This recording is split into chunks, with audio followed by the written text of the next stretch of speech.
Hey everybody, it's Jason Blaha here, and today I want to chat with you guys a little bit about not making the same mistakes that I did.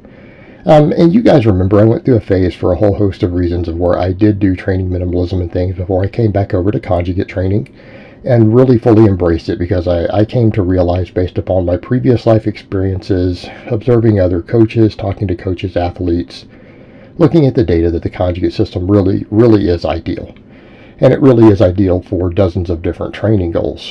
But one of the problems that I had is that I historically neglected my triceps a bit because, again, all the available data to me kind of said at the time, look, we can build our arms with pressing. We can build triceps with pressing. And I'm not saying we can't use presses, but generally speaking, your bench press by itself, particularly if the volume's not particularly high, is just not going to bring your triceps up. And I floundered for a long time. Now, I think people also need to remember I went through a phase where I didn't bench for a year.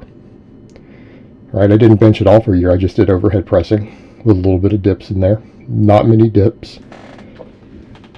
But ultimately, I took time off from benching and took a lot of time off from direct tricep work. Well, what ended up happening? My bench stagnated completely. Right? In the low 300s. Even though all my other lifts excelled. Even my overhead press excelled. I got my squat and deadlift way up, right? I mean, I'm squatting in the mid 500s now, raw. Deadlift over 6 easily, with goals to keep getting higher on those, right? The goal is squatting 600, deadlifting 650 plus. Those are in my purview, and my bench press stagnated accordingly. I made little bits of progress here and there, basically hitting the same PRs at a lighter body weight with less body fat now that I'd hit when I was heavier. And I'm only finally recently really seeing my bench come along. And again, it's stuff I have to go with by observing my own clients that I coach and being more objective with them. And it's hard to be objective with ourselves. Like, I can coach clients through certain things objectively and get them through sticking points, but when we're looking with ourselves, it's harder to be objective. Okay? And what is it you guys saw me do? I started adding a lot of tricep work, but it was the wrong tricep work.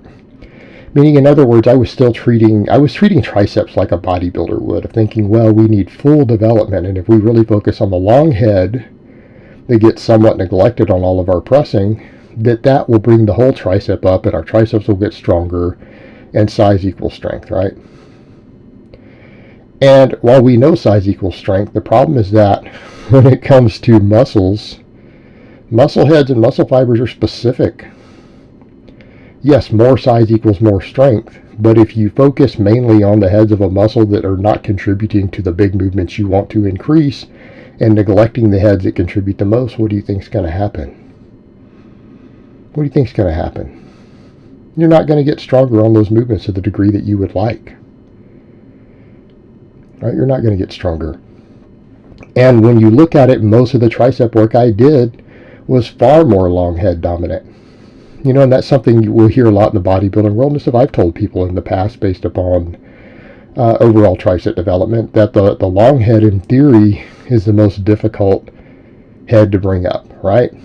The top half up there, that big horseshoe at the top. Because it doesn't contribute very much to all your pressing movements. Definitely not the bench press, closed grip bench press. Probably not even dips to a great degree. So that you need to focus on building it with your smaller movements.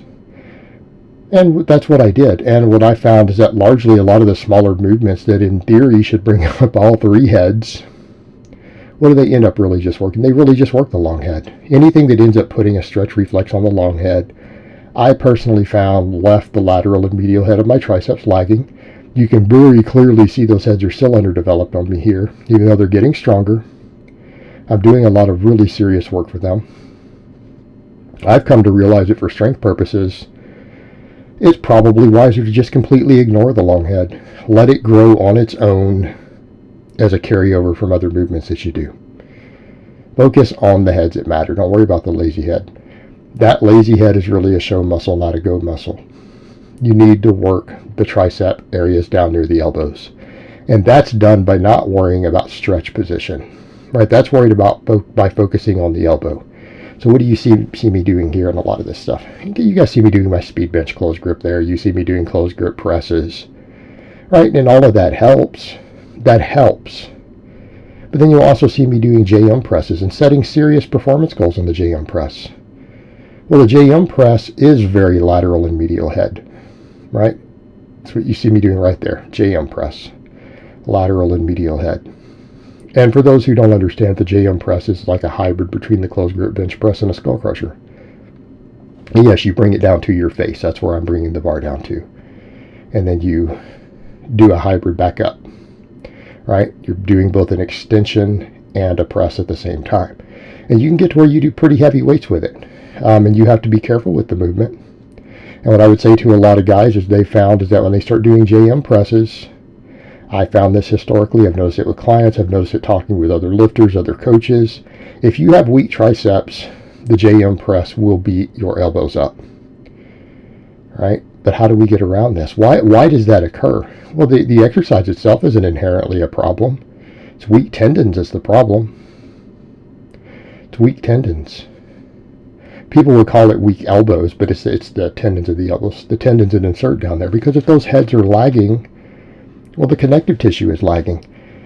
And what is it that we find? We can get muscle to grow faster and get stronger faster than connective tissue can sometimes keep up if we do really effective work. So what ends up happening? Those tendons get inflamed. Well, what's our solution? Band press downs. Now, fortunately for me, I did a lot of that stuff, and I think I need to eventually start doing some of my band press downs on camera. I tend to do them on off days. I do them on restoration days. But I've come to realize that if you're not chasing some bodybuilder goal, we don't even need to worry about that stretch up at the top and getting extension and flexion of the shoulder or any of that. Why? Because we don't care about the long head. If we're doing band press downs to work the tendons, we shouldn't even care about that long head at all. You can keep the elbows pinned by the sides and just do straight up band press downs. And if you get under it instead of it being angled and out in front, like you guys have seen me do bending over in the past when doing them, it really focuses on those heads that we want.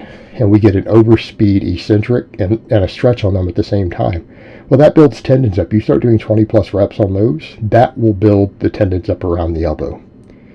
Okay, that will build the tendons up. Because here's what I found. When I get lifters who have a tricep weakness on their bench, like one of my guys who was at about a 280 bench when I got him, stuck there for a long time, many years of training. He had weak triceps. When we started doing tricep work, he started getting tendonitis. And that's not even JM presses, and we had to do tons of band press downs. It resolved his issue. Now he benches over 300. Okay, benches over 300. But we had to do all the band work to build and hypertrophy the tendons of the elbows. We had to do that to build the recovery of that area. Do it on off days even to help with the restoration. This stuff starts to become essential. So when you're dealing with a long-term tricep weakness, if you've neglected your triceps, there's a lot that goes into bringing them back up, right? It's a lot that goes into bringing them back up. Number one, we need to do a lot of closed grip pressing and things. We need to do it. That won't cover everything. We really need tricep-specific work that hit those lower heads.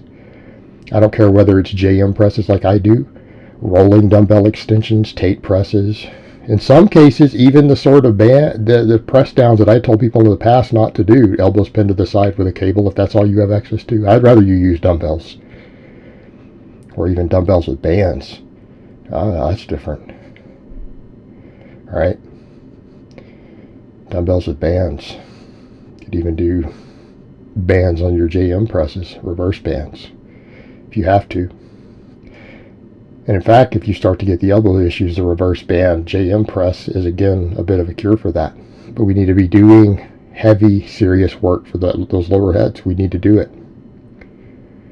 And then on top of that, we have to do restoration work and connective tissue hypertrophy. That's what needs to be done if you have a serious tricep weakness, like I do, right? It's a weak link in all my pressing. We see it on all my benching, all my overhead pressing. We know my triceps are the weak link.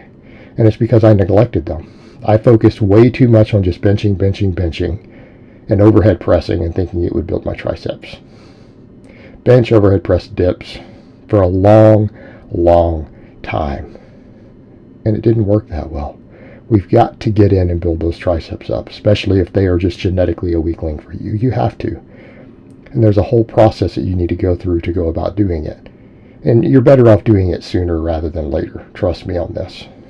Alright guys, but that's really all I have to say on that today. I hope it's been informative, and I will talk to you guys next time.